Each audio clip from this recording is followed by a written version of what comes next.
Juan Manuel Santos, the president of Colombia, has announced his country is to join NATO. On the eve of the vote to elect his successor, Colombia will become the first country in Latin America to join NATO as a global partner.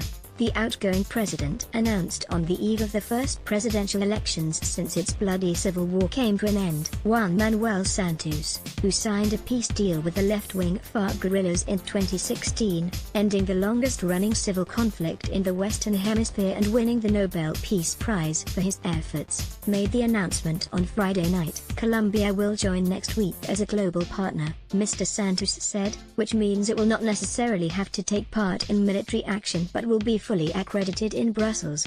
But the announcement came as the peace process, on which he staked his presidency, hangs in the balance. Mr. Santos cannot run for a third term, and the current front-runner for Sunday's election is right-winger Ivan Duque, who has sharply criticized the deal for giving too much ground to the FARC. Juan Manuel Santos meets Theresa May in London.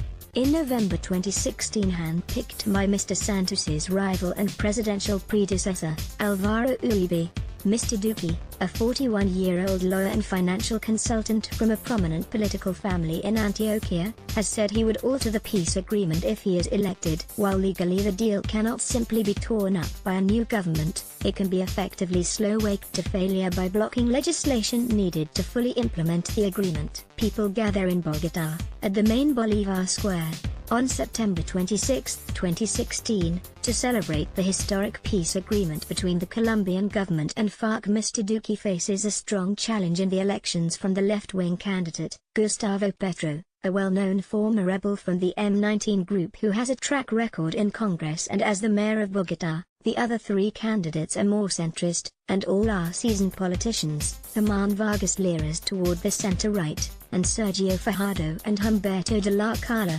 chief negotiator of the FARC peace deal, toward the center-left. Polls suggest that no one candidate will win outright on Sunday, in which case a runoff will be held on June 17. Colombia joining NATO as a partner country will mean it will cooperate on global security areas like cyber and maritime security, terrorism and links to organized crime. Alvaro Uribe, president of Colombia from 2010, has emerged as one of the fiercest critics of the peace deal, and has chosen Ivan Duque as his successor. Colombia benefits a lot from being an active part of the international community, said Mr. Santos, announcing the move, which had been agreed last year, on national television. Many of the problems we face are increasingly global and need the support and collaboration of other countries for their solution.